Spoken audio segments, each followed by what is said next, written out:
Good morning students. ఈరోజు ఈ వీడియోలో మనము చార్పిట్స్ మెథడ్ వర్కింగ్ రూల్ గురించి డిస్కస్ చేస్తున్నాం స్టూడెంట్స్. మనము చార్పిట్స్ మెథడ్ అనేది ఎప్పుడు అప్లై చేస్తామంటే it is used when the given equation cannot be reduced to any of the 4 standard forms, then it is applicable. Okay students, మనం ఈ Charpit's method అనేది ఎప్పుడు అప్లై చేస్తాము అనేది ఏంటంటే 4 స్టాండర్డ్స్ మెథడ్ పార్షియల్ డిఫరెన్షియల్ ఈక్వేషన్స్లో ఎగ్జిస్ట్ అవునప్పుడు అంటే అప్లికేబుల్ కానప్పుడు అప్పుడు మనం ఈ మెథడ్ని అప్లై చేస్తాం స్టూడెంట్స్. అండ్ ఈ మెథడ్ పేరు చార్పిట్స్ మెథడ్ అంటాం. ఈ చార్పిట్స్ మెథడ్ అనేది మనం first 4 standard form equations does not exist in first order non linear partial differential equations. Okay students, next in this how to solve non linear partial differential equations అనే మనం topic గురించి discuss చేస్తున్నాం students. How to solve how to solve non linear partial differential equations. Now working rule first మనం చార్పిట్స్ equation అంటే మనం తెలుసుకోవాలి students. మనం first dx by minus dou f by dou p dy by minus dou f by dou q equal to dz by minus p into dou z by dou f by dou p minus q into dou f by dou q equal to dp by dou f by dou x plus p into dou f by dou z equal to dz by dou f by dou y plus q into dou f by dou z. ఇలాగా మనం ఈ values అన్ని find out చేయాలి students. In this problem, in this video, we have to find complete solution of first order non-linear partial differential equations. Okay students, first మనం ఈ derivatives అన్ని find out చేసిన తర్వాత నెక్స్ట్ సెకండ్ స్టెప్లో మనం ఏం చేస్తామంటే వాటిని ఈక్వల్ చేసి అంటే ఈక్వేషన్స్ అన్నిటిని ఈక్వల్ చేసి లేదా ఏ విధంగా సాల్వ్ చేసి మనము పీక్యూ వాల్యూస్ని ఫైండ్ అవుట్ చేయాలి స్టూడెంట్స్. మనం ఫస్ట్ ఇందులో ఏం చేయాలి, మనము పీక్యూ వాల్యూస్ని ఫైండ్ అవుట్ చేయాలి.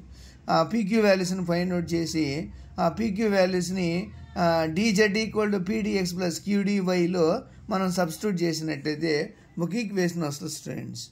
అదే dz equal to pdx plus qdy ఈ ఫామ్ని మనం ఏం చేయాలి, ఇంటిగ్రేషన్ చేస్తాం. ఇంటిగ్రేషన్ చేస్తే then we get required complete solution.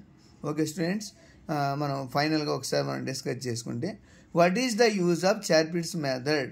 చార్పిట్స్ method is used to find the complete solution or complete integral of non linear partial differential equation.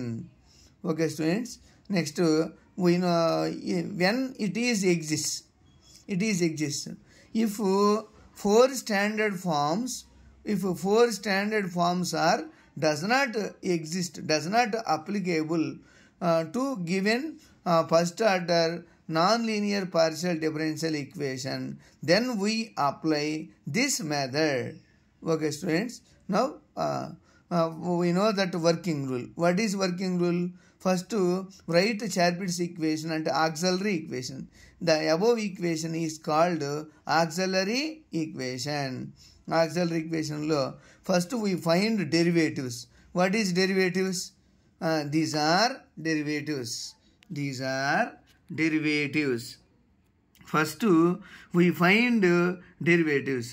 Next we find PQ equate R above derivatives, equate or solve above derivatives and find PQ values, putting these values in the below equation dz equal to pdx plus qdy. Next step 5, integration on both sides above equation, that is above equation is dz equal to pdx plus qdy. Then we get required complete solution. Okay students, మనం ఈ దీని మీద problems చేద్దాం students.